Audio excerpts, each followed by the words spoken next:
The term advice and consent is the constitutional manner by which the United States Senate comes into the power of reviewing a presidential appointment.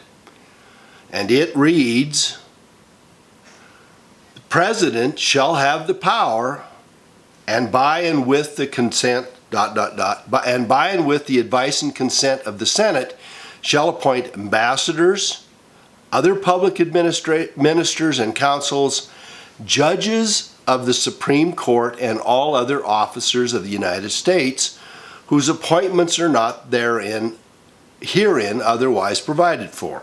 That's the phrase, okay?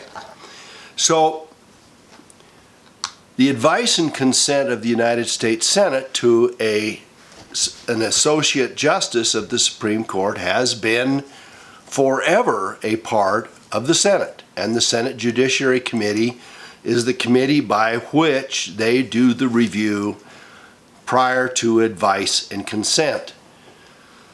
The process is supposed to be looking at the qualifications, the fundamental qualifications of the person appointed to determine whether or not that person is suitably educated and fit to be a Supreme Court justice. That also applies to the district court judges and the appellate level judges on the federal system, as well as the ambassadors, etc.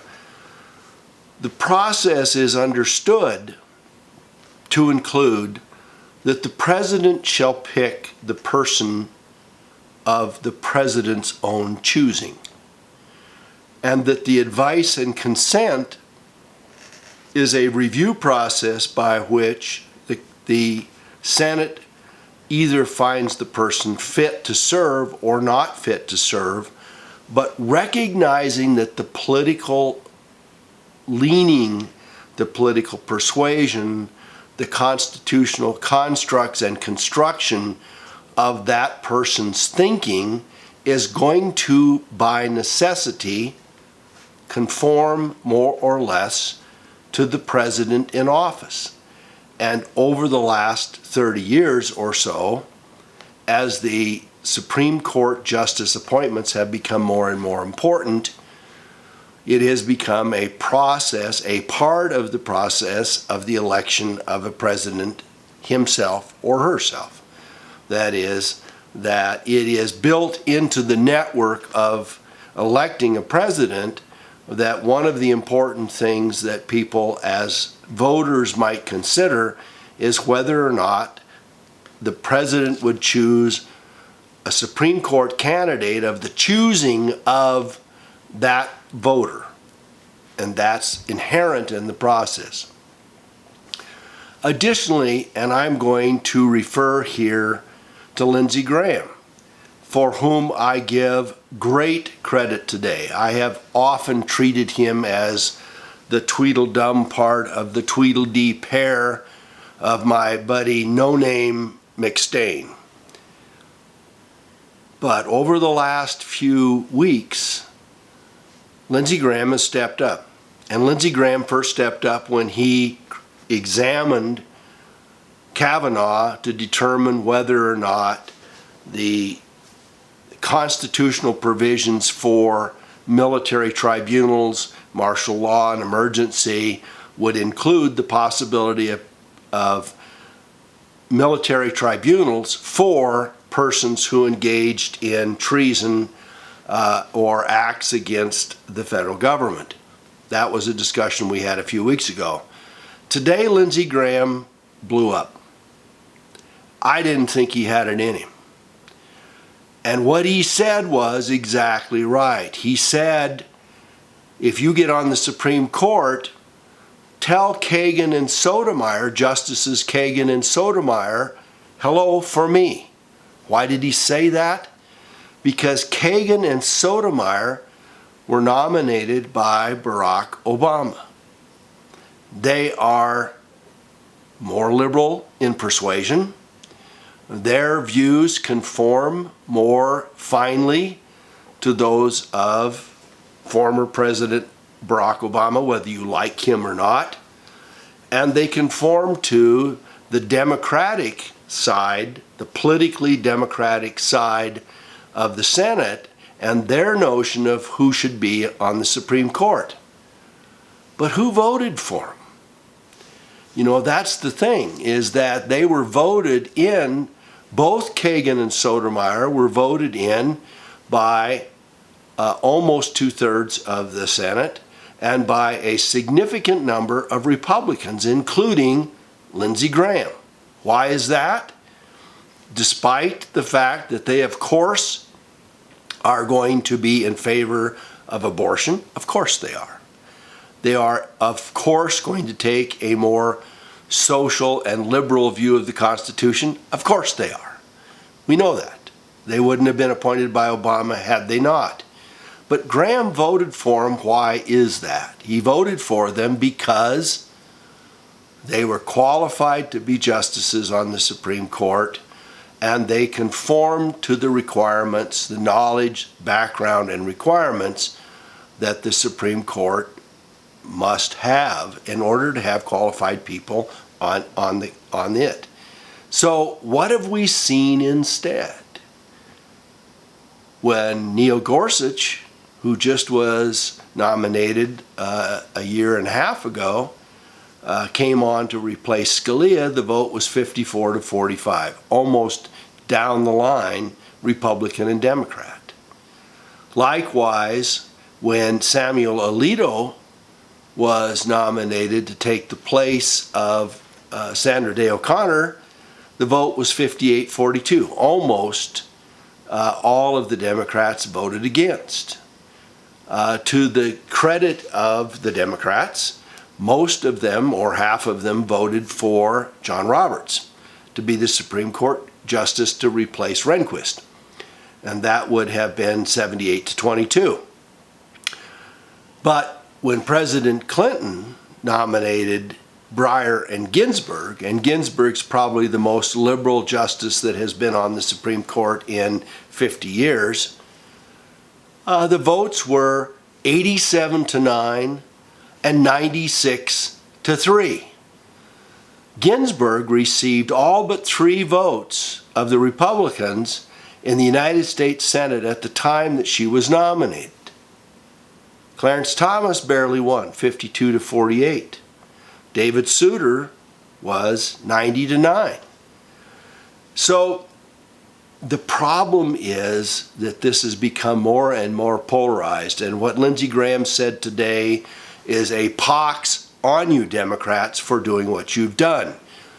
And he used as the example, and I think it is a perfect example, that within minutes, literally minutes of nominating Brett Kavanaugh, Chuck Schumer, the Senate minority leader, said he was going to vote against Kavanaugh, and he hoped that a majority of the Senate would do likewise. That despite the fact that he had not heard Kavanaugh in hearings, that Kavanaugh had not been given any opportunity to describe who he was or what his philosophy was, or to wait for the hearings. Virtually the entire Democratic side of the United States Senate was predisposed before the hearings began to go against Brett Kavanaugh. Does that mean he's unqualified? Senator Robert Bork was nominated by Ronald Reagan and voted down by Reagan's own Republicans, I might say, in addition. Does it mean that Brett Kavanaugh met that kind of resistance? No, not at all. Brett Kavanaugh has been, for 12 years, a justice in the Court of Appeals, not just a Court of Appeals, but the D.C. Court of Appeals, the most controversial, the most intense, the most intellectually based court system in the appellate system in the federal courts. And so there is no reason at all to consider him, on the face of all of those concerns, unqualified.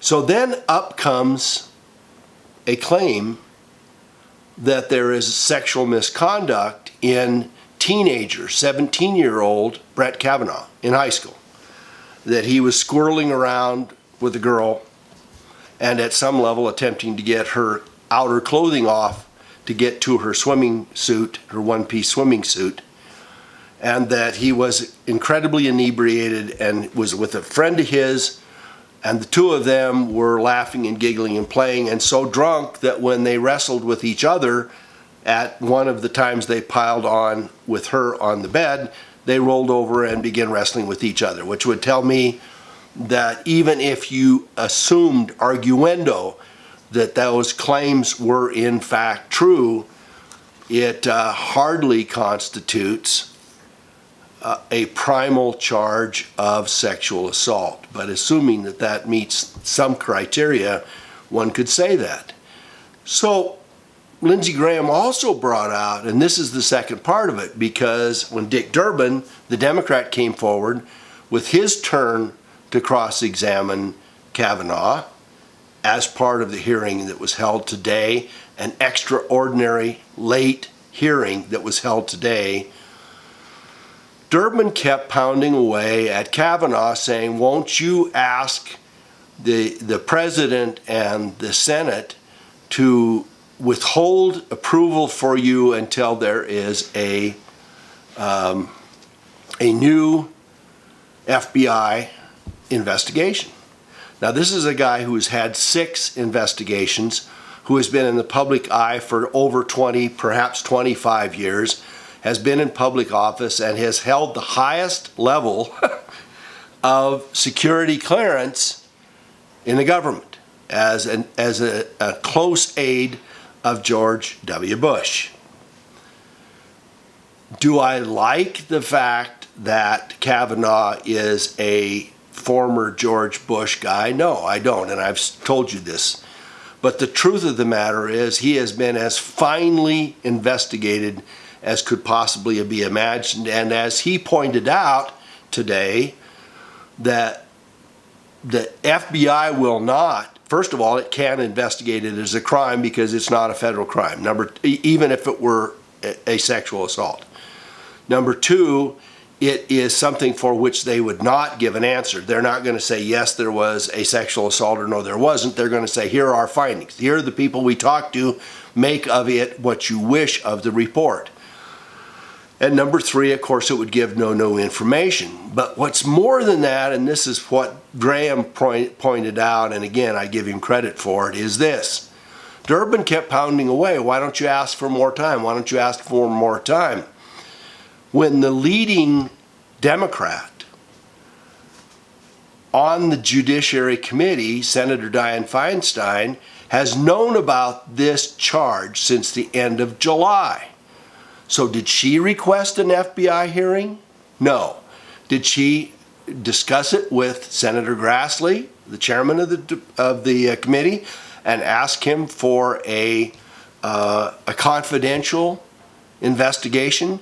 Did Durbin request the FBI investigate? Did Feinstein request that the FBI investigate? No. Nobody did anything until the hearings were completely done and it looked like Kavanaugh was going to sail through, and then Feinstein tosses this confidential letter into the pile, violating the personal privacy of Ford, who requested anonymity and that she not be outed. But they outed her anyway. They outed her anyway because putting Kavanaugh on the United States Supreme Court was more important than their word. So Feinstein violated the agreement she had given to Ford not to out her without her approval, putting Ford in the position of having to testify anyway. So this is not advice and consent. It is seek and destroy. It is an attempt to do what they did to Clarence Thomas, which is to take charges and blow them into a major conflict and besmirch the person and draw him down. And the first thing they did with this, and this has not been roundly noted, is that they floated the Christine Blasey Ford claims and then waited a week to see how many people would crawl out of the woodwork claiming the same. Nobody did. And in the last 48 hours or 72 hours, 2 other crazy claims have come forward, including one from this Avenatti guy, or whatever his name is, the attorney who represented Starr, whatever her name is, that supposedly had sex with Trump. The guy that's trying to run for president himself, trying to get public traction himself. So he comes up with a woman who claims that there were 10 gang rapes and she attended them and they finally raped her, and that Kavanaugh might have been in that bunch, and that but she, being a couple years older and being in college, came back to be around the boys that were in high school that were lining up to rape girls who had been drugged. Yeah, does that make sense to anybody? That's craziness. And the fact that he would bring that forward is even more craziness. So the bottom line of this whole thing, and the conclusion I come to this, is that we've gotten to a place, there is such a polarized place in this government, that people on one side or the other will not honor the goodwill of the other side. And that is the crime. The ultimate bottom line crime is that we're not being represented by people looking for the betterment of the country on either side of this. That's not happening. And to some extent, the nomination of Merrick Garland and the withholding of a vote on him 2 years ago was yet another example of it. We need to come back to the middle. Hopefully, over this next couple months, those of us who believe in this process that is bubbling up of 50,000 indictments, sealed indictments, if this bubbles up and we can clean out the swamp, hopefully we will get back to a place where, as Lindsey Graham suggested, his friends on the other side of the aisle would give advice and consent on either side of presidential appointments, because we deserve to have that. Thank you so much for watching. Give a thumbs up if you like it. I am frankly sickened, appalled, saddened.